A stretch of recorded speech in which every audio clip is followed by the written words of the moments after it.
Hey there, it's Olivia-Savannah here from Olivia's Catastrophe, and my reading taste is full of contradictions. I think as someone who reads a lot of genres, reads a lot of age audiences, likes a little bit of everything, I can tend to have quite a few contradictions in my reading taste, and I thought there would be no better way to discuss some of the contradictions in my reading taste with the Contradictions book tag, which is created by Daniela from Only If for a Page, and I'll leave a link to her original video down below. And without further ado, let's get these questions on a roll. I haven't prepared any answers, I'll just be reading the questions, and whatever comes off the top of my head, we shall discuss.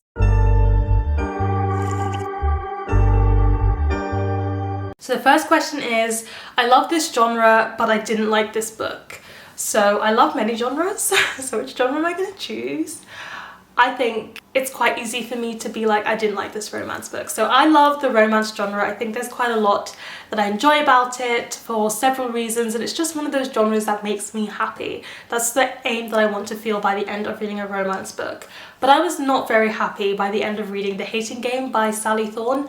I hated The Hating Game. I thought it was awful. I think the book was just full of so many stereotypes all meshed in together. Short girl jokes, only loving the buff boy, and then all the other people she's dated are all skimpy and weak, and it's just that masculine image kind of being shoved up in our faces once again. We've also got enemies to lovers, where at the flip of a hat all of a sudden they are in love and they fancy each other and they're sexually attracted to each other. It literally happens within the space of 2 sentences. That really was a sudden flip switch. I don't believe in their chemistry. I also did not like the author's language. She used some words which just felt a bit insensitive for describing things. She uses descriptors for ugly that are just the way that some people are, and I just think that's very unthinking of her to do so. And also, like, the villain in this book is quite fat, which is another stereotype. So it was just full of lots of stereotypes. I didn't like the main characters, I didn't fall for their romance. It was awful, I hated it, and I don't want to read anymore. I rarely read this genre, but I loved this book. I think that is a much harder one for me to fill in. I don't really read true crime, but I actually don't have a true crime book I've loved. There's a reason why I don't read true crime. I think one of my least read genres is thrillers. I actually have been reading more thrillers this year than usual, so maybe that's not my least read genre anymore. It's hard to say, but I'll just go with thrillers. And a thriller that I really enjoyed was My Sister the Serial Killer by Oyinkan Braithwaite, but also Child 44 by Tom Rob Smith. One of them, Child 44, is a Russian historical fiction Stalinist period set thriller where we follow a KGB member who catches wind of a serial killer using the gaps in the law to get away and decides he's going to pursue that killer by himself. And then the other one is about this woman who lives in Africa, I believe it's Nigeria, in Lagos, and her sister is a serial killer, and she's helping her sister cover up for her serial killing, wondering if it's the right thing to do and why she is doing that. They're both very different. They are both very good thrillers. Yes. 3. I love this trope, but I didn't like this book. Okay, that's really hard. That is a hard one. My favourite tropes are found family and fake dating. Fake dating for my favourite romantic trope, and found family for my favourite general trope. I can't really think of a found family book that I didn't like. I could only my favourites are coming to mind right now. A fake dating trope book that I didn't like. I've got one now for the found family trope. I did not like the A Court of Thorns and Roses series by Sarah J Maas, and I DNF'd the series with the second book. That was when I said I'm really giving up on this whole series, and that is actually the book in the installment, like the second one, where found family is the most present. It's the found family within the Night Court that are present. A Court of Thorns and Roses is a Beauty and the Beast retelling, and it literally is a straight up Beauty and the Beast retelling. Set in a fantasy world, she gets kidnapped, and then there's this curse, and she's just there, and there's lots of sex. And there's fairies and fae. So I just didn't like those books. I thought the first one was really boring, but I'd heard that the second one was better. So I read the second one, and actually the best thing about it were the found family vibes, but it was just like lots and lots of sex, and then let me try and throw in a fantasy plot. And I really think girl should have chosen one and stuck to her lane. She should have said, I want this to be like a face smut book, and just only put face smut, and not even bother to make a weak villain that nobody cares about, or to actually try and make it a fantasy book and give reason for the training and develop the villain.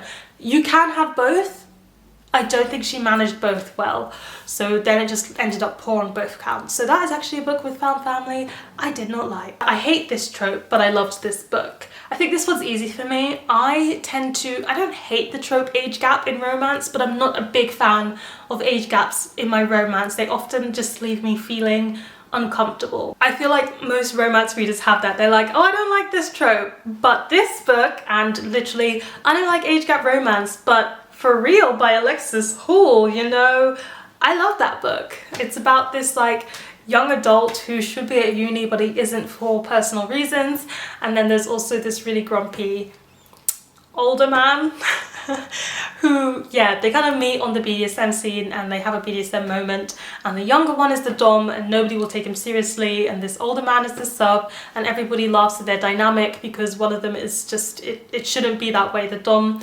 should be the older person and the sub should be the younger person, but it's about defying those stereotypes, and there's loads of very steamy and very well written BDSM scenes in it, and I really like those characters together and I really like their dynamic regardless of the many years between their ages. Sunlight's doing a thing here.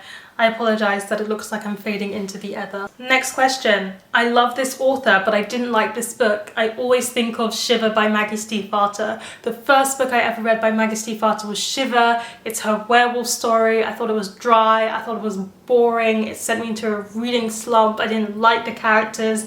It was typical young adult with absent parent trope, and she didn't even bother to hide the fact that the parents just left her on her own all the time for no good reason. Such a bad book. I can't believe that something possessed me to pick up the Raven Boys after reading that, you know, dumpster fire of a book. But something did, and whatever it is, I'm so grateful to it, because the Raven Cycle is one of my favourite series of all time, and I don't know what I would do without that book in my life. I previously disliked a book by this author, but I loved this book, so what? I love this author, but I didn't like this book. Oh, I see what these questions are. So I accidentally answered question 6, which was, I previously disliked a book by this author, but I love this book. That goes for the Maggie Stiefvater option. And then I love this author, but I didn't like this book, which means I've loved other books of theirs, but then there's one that I did not like. Let me think about this. I can't remember which way around I read them, but I did not like The Secret History as much as The Goldfinch. I loved The Goldfinch and I still think it's very good, and I haven't reread it for years and years and years because I was quite young when I read it, but The Goldfinch was a very good time for me.